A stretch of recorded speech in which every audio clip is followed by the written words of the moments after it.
remember correctly, in the first Seventh Continent, you used to have one action deck, which represents your energy.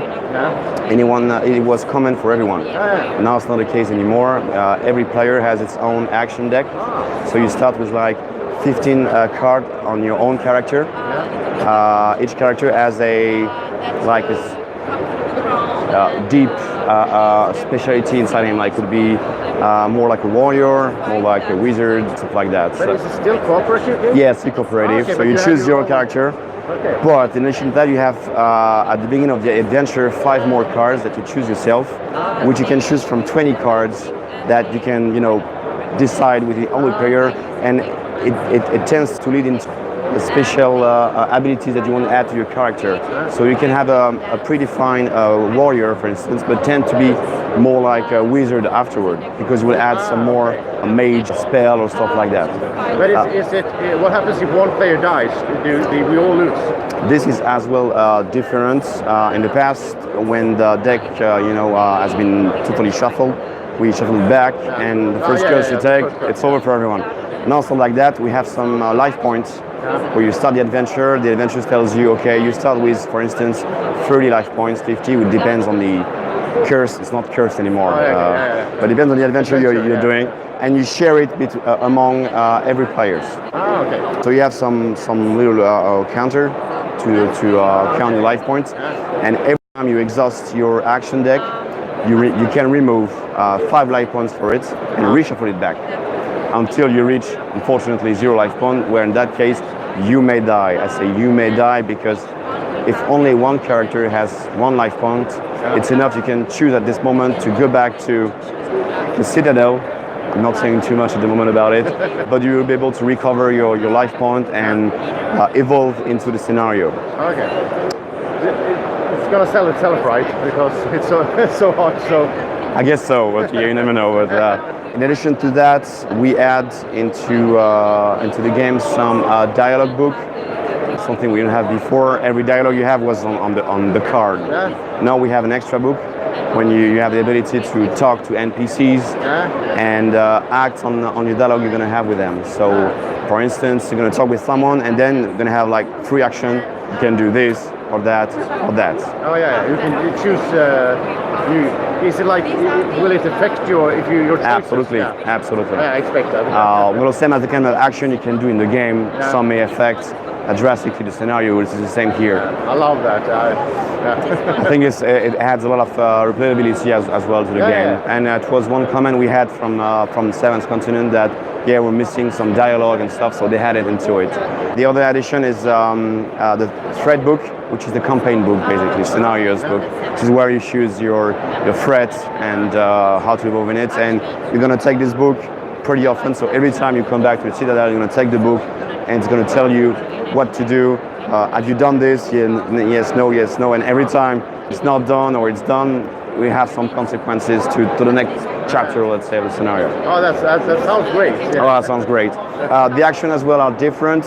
So we still have this blue number and star number. So blue is number of card you take from the action deck, and the star is number of success you want to have. But in the middle, you have some black number. Sometimes it's equal, so when it's equal, it's exactly the 7th continent. But when you have a number which is usually 1, 2, maybe more, I haven't seen more to be honest, so maybe there's going to be more.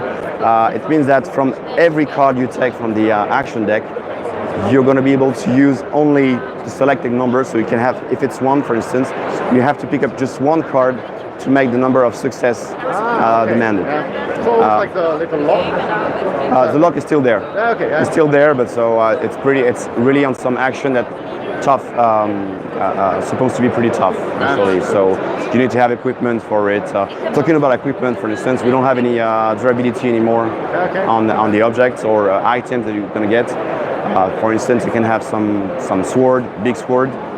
What they have added into that is the keywords. So the keywords, we used to have that, but now how it works, the rule says that we cannot have more than 3 times the same keywords in your hands. For instance, you find a weapon, it has 1 keyword, weapon. Let's say it's a knife, but you found a bigger weapon, like a big sword with just 2-handed, it's going to have 3 times the keyword weapon. So you would have to drop here on the knight because this one is too heavy. This is the way it works. But it's the same for quests, same for companions, same for everything. As well, the rules says that if you want to use one equipment into the action you're doing, so you want to use a weapon, let's say you have 3 weapons, 3 knives or whatever, if you want to use it, you can only use one keyword, one card with one keyword for the action. Oh, yeah. So you can use one time the keyword weapon into the action, but you can use another card with another keyword into the same action. Oh, yeah, okay. As soon as the pictogram, you know, the icon is the same. Exactly. So this is the action deck I was talking about. The 7 has been replaced with icon depending on the class you're adding to your character more like. So this is the leader class with the flag. We have the skull, which is more for the rogue. You have the fighter, and you have the wizard mage kind of. Ah, okay. So it's more of a classic dungeon crawl in that sense, that you have the mage, the warrior, the rogue. Yeah. For now we have 4 characters. Yeah. Probably they're gonna, I don't know, but I expect them to either stretch goals or case exclusive. I don't know. But most likely they won't end to 4 characters. Something addition we have is the shield here. Because as you have life points, now when you have a combat, the monster will be able to hit you and make you, losing some life points. Oh, yeah. Not energy, but life points. Yeah. But life points represent energy because every time your deck's exhausted, you remove 5 life points and restore your energy. So to prevent that, you have some card with some shields, and that prevents from 1 life point. Yeah. But you have the same pictogram in some cards you might get. Same in red. This is cancelling the shield that you were thinking to get to remove the point you're going to have. The states are as well lead to character. So every character has a bad stated, but it corresponds to their own character. You have as well positive states, which can improve. Like here, for instance, we have resourceful. Okay, and if you're so +1 in the dark, so you can keep 1 card more to make the number of success that you're supposed to do. But if you're focused, you can keep 2 more. So when you have some card which has a gray, like this one, you're determined. So this is a state that you have in your blue hand, so in your hand. The limits are more like the same for blue hand in your hand. There is no green hand. Now it's more like a quest or it's an object that you have in addition. And same, there is no red hand. The states are, like you say, the color like that you keep into your hand, and that replaces the blue hand basically. So it's really not convenient. So you need to try to get rid of this as much as you can. Will the map work the same? Will you put out cards like you did? Yeah, it's mostly the same. You still have those Fogo Forest. Still the same. One thing different is the combat, for instance. This may spawn a little bit, just a little so if bit. you don't want to know anything about this, just look the other way for a little while. Honestly, it's an easy sport, but all right. So here's how combat works. You're gonna meet this guy, for instance. As you can see, you have 2 lines here. It's represent the round that you're gonna do to kill the creature. When you start with the first round. So the first line on the top, and you can see you have number of cards you're going to take, number of cards you're going to keep to make the success, but you don't have any star for the success, you have a dice. So when you start, you put a dice on 3, like it's written here, and you can try to hit the creature. Every time you hit it, so if you let's say do 2 successes on the first action, you're going to remove 2 to the dice, and you can then. Is this up to 0? Is the dice is 0? No. So you fail the state. So you apply these consequences, and you start it over again to make it to go to 0. When it's done, you apply the white box here, which basically says you keep 1 card in your hand, and you go to the next step. Because I forgot to mention that at the end of the action, you don't by default keep 1 card into your hand.